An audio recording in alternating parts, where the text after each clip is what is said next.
Welcome to the Millionaires mini-series with your hosts Stephanie Keith and Stacey Failing, here to set you up with the most luxurious version of yourself. This podcast is filled with wealthy women vibes and a sneak peek into the millionaire's lifestyle. Whether your inner millionaire's dreams of taking private jets to deserted islands or you prefer the lighter side of luxury, we have an opportunity for you that is priceless. Come join us as we share with you all of our juicy money secrets, mindset hacks, and so much more. Money may not buy happiness, but it can provide you with an abundant life beyond your wildest dreams. So turn up the volume, adjust your crown, and get ready to embrace your inner millionaire-ess. Hey everybody, welcome back to the show. Steph and I are doing a little bit of a series right now, and we're talking about what it's like when we were in the 9-to-5 grind and remembering what that felt like and knowing that we wanted so many other things out of life and it just didn't feel aligned with what we were doing. You know, as moms, we felt guilty for not being home.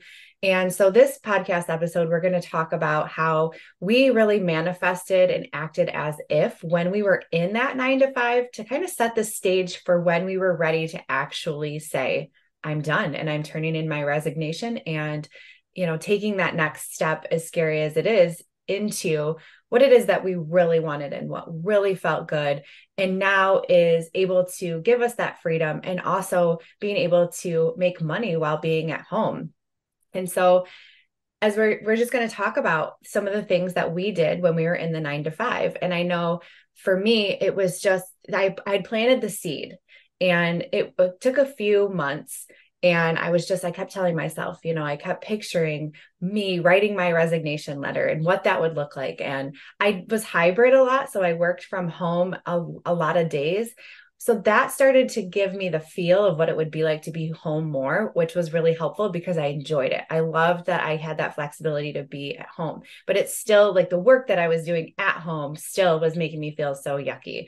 And so I just started to picture what it would be like to wake up and not have to jump on a call or, you know, be at a team meeting or something like that. And I just started to feel this lightning happen as I was doing that. It just felt like I was getting closer and closer to what I was supposed to be doing. Did you feel something similar, Steph, when you were in your 9-to-5 and getting really close to that moment where you knew that you were just done?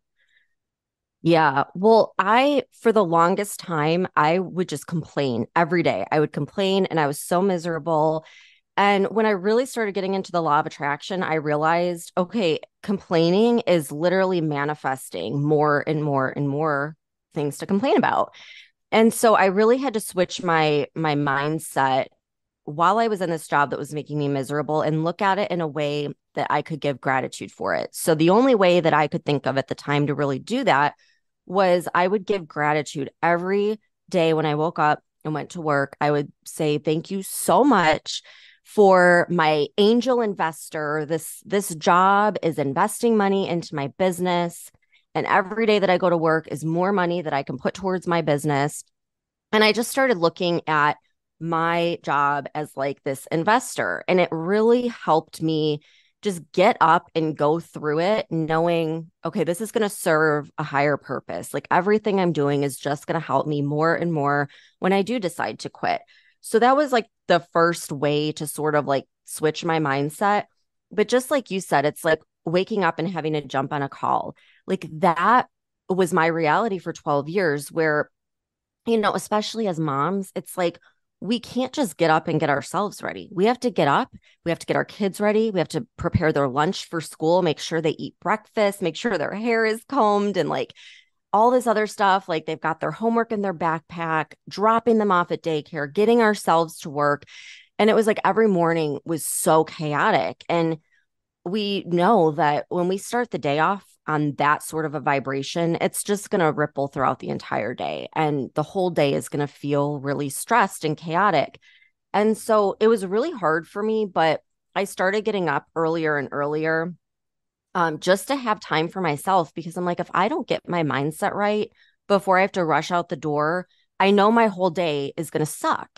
And so I got into the habit of getting up at like 5:30 every morning, still dark out. And in the beginning, it was really hard.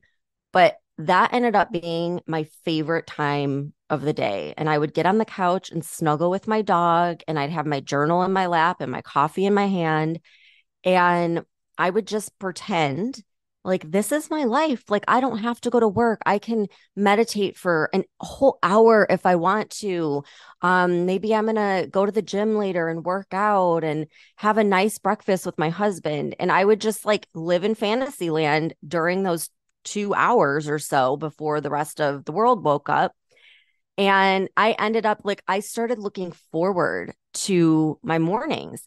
And it had almost an immediate impact on everything because in that time, that's when the big light bulb moment ideas happened for my business. And my business started taking off. And if I didn't start doing that, I don't know that I would have given myself the energetic space for these ideas to come in and to take action on them. So I feel like finding that time in the morning is so key. And it does suck in the beginning, especially if you're not a morning person. But if you can just stick with it, it'll end up becoming something that you actually look forward to, and it'll propel you in like every area and set your mind right for the entire day. Yeah, I found that too. And that is something that I look forward to. And I still do it, even though I'm home full time now. That is my most favorite time of the day because it really does set the tone for the rest of the day. And I think that's so important. And I mean, that's really for me too. What kind of started it is because you're right. You have to get your mind in that place first. Because if you are just in that fight or flight all day long because you are starting the day behind, essentially, when you're waking up and you're rushing around and you really can't get into that space that you need to be to even start thinking about what it would be like to have anything other than because you're just so absorbed in that day-to-day grind. When you were talking about it, I started to get that same feeling that I felt when I was in that. And it was just so yucky, when you were talking about it, I'm like, oh, I know that feeling and I never want to feel that feeling again. And just having to be in that, and unfortunately though, a lot of us are working because we have to have that income and or health benefits, and that's what kept me in my job for so long. But then I started to think about like what is the alternative, and is this really going to be the thing that keeps me under somebody else's thumb for who knows how many more years, and is that enough to really provide me and my family with the things that I want? Or is there something more out there? And so what I started to do is I would be on the clock, but usually during my lunch hour or something, I would spend that time. Like you had your inner tribe calls right around my lunch hour when I was at work. And I remember like I would be off a video because I'd be kind of multitasking and stuff. But I made it a point to expand myself before I was out of my job and doing those things that I knew I wanted to be in, but couldn't be in full time yet. So whether that was investing in a coach or following people that were doing similar things that I knew I wanted to do, and just learning as much as I could to prepare myself so that when that moment happened, I felt like I had some tools in my toolbox. So I wasn't just like willy-nilly just going to leave and not have some sort of plan and then have to go back into that grind again. So what is your thoughts on setting up some sort of like security net, you know what I mean, when you're in that and you have that scared mindset because you're just like, this is something so unfamiliar to me, I don't know what's going to happen. What are some things Yeah. that you did to set in place to fall back on when you were in that? Well, you totally reminded me. Like I completely forgot about this, but um for the longest time, so I was in sales. So my office was basically my car. And for the longest time, I would just listen to music or whatever, like listen to the radio. And then my company had come out with this app that had like a bunch of audiobooks on business and self-development. And I started listening to those just because it's like when you're in the car all the time, you literally get sick of like everything on your playlist. Mm-hmm. And so I started listening to audiobooks, and I was like realizing in 1 week, I was learning so much. And I felt like I had a freaking PhD in self development after like the year of doing that. And so I made it a point where every time I was in the car, like especially on the days where I would have to drive really far for work, I used to dread them. I started looking forward to them because I was like, oh my God, I could listen to X amount of podcast episodes on marketing. I could listen to whole entire YouTube tutorials on starting a podcast. And so I would do that. Like any spare moment that I had, I was learning something that I needed to know for my business. And I was like gaining all of this knowledge along the way. And it was, so helpful. And it really helped me get in the mindset too of being a business owner versus being a worker. Just listening to other entrepreneurs for hours every day, I was completely getting in that mindset along with getting all of these really good tips. And then, like I said, you know, I would look at my company as my investor. And so there was a point where I was like, all right, I need to get serious. And I know I'm going to need some things like a good laptop and a mic and all these different things when I start my business. And so every single paycheck, I started putting aside like $200 in a separate account so that I would have money to get the things that I needed to get. And I started getting those things and I started putting myself out there while I had my job. And I knew it was a little bit risky because in the back of my head, I'm like, what am I going to do if my boss sees this and sees Mhm. that I've got this little side hustle thing going on? But at the same time, everyone that I worked with had some sort of side hustle. And I think that's just the culture nowadays. It's like, if you don't have a side hustle, what the hell are you doing? You know what I mean? Like we have all this technology available. And I think we worry, like, what are people going to think when the reality is everyone's doing it, including your boss. And so I had to just kind of put myself out there. And I'm so glad I did because it got me like it got things moving. And if I hadn't have started while I was in my job, it would be years before things would start moving for me and I'd be at that point where I could leave my job. So I think it's like start learning now, whether that's with a coach, a course, podcasts, YouTube videos, start learning whatever it is you need to know for your business. Start setting aside whatever you can, whatever your budget allows for, just set a little bit aside so that you can buy those things you need for your business. And lastly, start now. Even if it's just an Instagram page or something really small, an Etsy shop, just get started now and don't think like I have to quit my job first and then start. It's the opposite. If you start now, you're going to build that momentum and it's going to be a lot easier to get your business going and leave your job than this idea that, oh, I'm going to quit and then I'll get going, if that makes sense. Yeah, absolutely. And it's such a good point is because I remember I actually started in MLM and doing that on the side before, like while I was pregnant with my Hmm. son. And then I went on maternity leave and I was like, I just don't want to have to go back. I want to stay home with him as long as I can. And so I'm like, what can I be doing to set myself up before I go on maternity leave, knowing, I had the intention of coming back at that time, but I'm like, just in case. And I Hmm. set that up. And I'm not a lover of MLM, but at the time it made sense for where I was in life. So it worked at the time. And Such a good point. Like, yeah, sorry to cut you off, but no, I'm you're just like, good. oh my gosh, like I think we've all been there, like I certainly have been in MLM and I know like people give it a lot of hate, but I just want to make the point that like this is a great starting place. Now, I don't recommend anyone build their business off of that, but if you are in your day job, you learn a lot in an MLM because, if you can find someone really successful that you can get under, you can learn a lot. And I ended up doing that because I was like super into fitness and I love like the Beachbody programs. I mean, I still love them. So I signed up, but I signed up under this woman who I didn't even know she was a coach. I loved her Instagram and I loved everything she was doing. And then I find out, well, if you sign up under me, like you get she had a whole course on how to grow your social media. So I signed up not to be a Beachbody coach, but I signed up because I'm like, I'm going to learn from her. I'm going to learn everything I can from her. And I did. And it was like, I felt like I was getting this amazing course for like $200 because I just soaked up everything she was saying.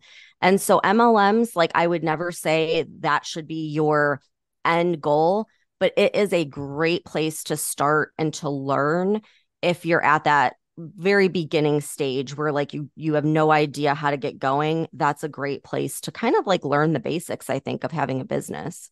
Yeah, absolutely. And I found that, like you said, you don't really talk about that kind of stuff with your coworkers and especially not your boss, but you end up finding like when you're in a space like that, or you have a side hustle and you're maybe somebody who is really artsy and you create things and you sell them on Etsy. There's so many people that are doing that, but it really, it gave me some extra income. And then it supplemented our income while I was on maternity leave. And then, I was like, you know what? I don't want to go back. I just can't. So that ended up just working out, that I was in a good place at the time. I was pretty successful at it.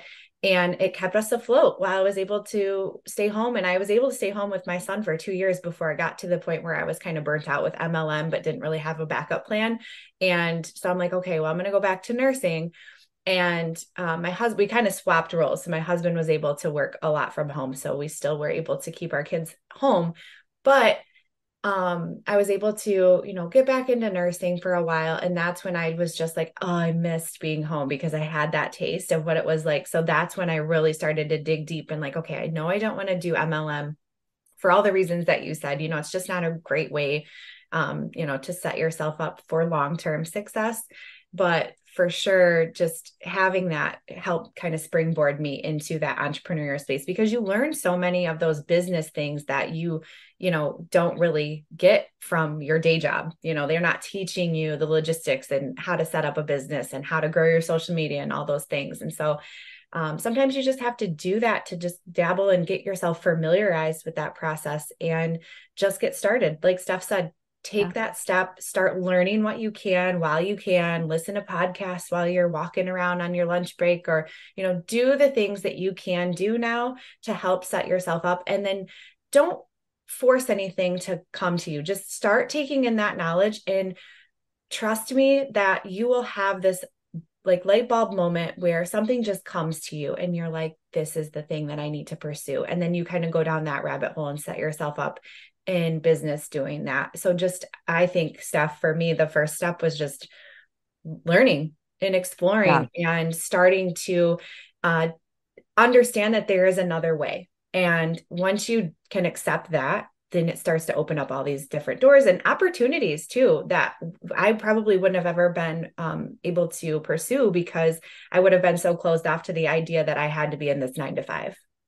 Oh my gosh, so true. Because it's like you never know what's going to happen. Like, let's say, you're in an MLM, or like I started my Instagram page and then some woman liked my Instagram page and her and I kind of started chatting and we were both at the same place in our business, like just getting started. Well, that woman ended up being the woman that provided me a full-time income right after I had Amelia, like while I was still getting my business up and running. This was before I had my podcast or anything. And it's like, if I had never started that Instagram page, I never would have met her and that opportunity never would have come through. So Yeah. it really is important to just like get started. And so these are like a lot of practical tips, but also you've got to have fun with it. Like this is something that I think we miss a lot as adults is in order to manifest, like you have got to use imagination and just have fun with it. And so one of the things that I would do while I was in my job was any chance I got, I would go and sit in a Starbucks and just look at all the people like sitting around in their like sweatpants, like and their laptops and just kind of like not having anywhere to go. And I would pretend that I was one of them. Like I would pretend like, oh yeah, I have my own business and I'm just going to sit at Starbucks for a while and like sip my coffee and just kind of enjoy, the view. And like I would just act like that was my life. And one thing I did when I lived in Illinois, again, I was in sales, so I was in my car all the time. And I'd be driving down the road and it was all gray and gloomy all the time. And I would literally just imagine, like, okay, like I'm driving on Bayshore Boulevard and there's palm trees everywhere and the sun is shining. And I would like act as if I would live in this like imaginary place, just like you do when you were a kid. And I would just have fun with it. And guess what? Like every single one of those things that I would visualize and imagine that is what my life looks like now. So it sounds silly, but it's so powerful. And if nothing else, it makes it a little bit easier. While you're in the sucky job and you want out, it makes things a little more pleasant when you can just let yourself have fun and let your mind, be like a kid again and just imagine and dream and visualize. It really does help move things, it helps manifest, and it just makes life feel a little bit more enjoyable while you're in a sucky situation. Yeah, 100%. It is fun. And I've always been a daydreamer and just believing in all the things and seeing, what's possible for everybody else and why not? Why You can't I know, do that too? it's so funny. Oh my gosh. So when I 100%. I am a dreamer. I did like some quiz on like your personality type. I am totally a dreamer. But when I was in high school, my friends would always laugh because they were like, we'll be in the middle of math class and everyone's like stressed out. And then we look over at Stephanie and she's just got a big smile on her face and you look like you're on cloud nine. And I'm like, oh yeah, I was daydreaming. And Yeah, they for like sure. always laugh at me. They're like, you always look like you're just so happy. I'm like, yeah, I'm living in my own little world. Yeah. And that happiness can come true. You just have to Yep. start that process. And it all does start with your mindset, which, is one of the reasons why we put together our mastermind is because we know that yes, you can do all the tangible things, but if you're not in that headspace of understanding what is really possible and opening your mind to some things that you've probably never even sat down and thought about. And we just go through that so clearly and lay it out so that it's really possible for you to get in that mindset in less than 6 weeks. And so we've had so many good success come from that. And we turned it into this evergreen course. So because we just knew that everybody is on a time crunch. And if you are one of those people that are stuck at work and you're just trying to figure out something to, get into and learn about, you can jump in and it's self-paced and you can get started for under $300. It's readily available to access. You have everything, all the replays that we have in there. It's just a huge content library. Plus, we've got the subliminals that Steph created that you can always play. You can do that while you're working. So it's not something that, has to have your undivided attention. So if you're stuck at a computer, you can, play one of those subliminals and at least start that process. And it can be as simple as that. So if you want that information, I'll drop it in the show notes for you to check out. But, just encourage you to do what you can to learn as much as you can while you're still in it and giving yourself something to break up the monotony and to give yourself a little time to daydream and to feel as if, you're already outside of your job doing the thing that you really want to be doing. So that's in the show notes for you. And we'll be back here for another episode. We're going to talk about what happened when we were just at that point and we decided that we were done and we left our day job. So stay tuned for our next episode.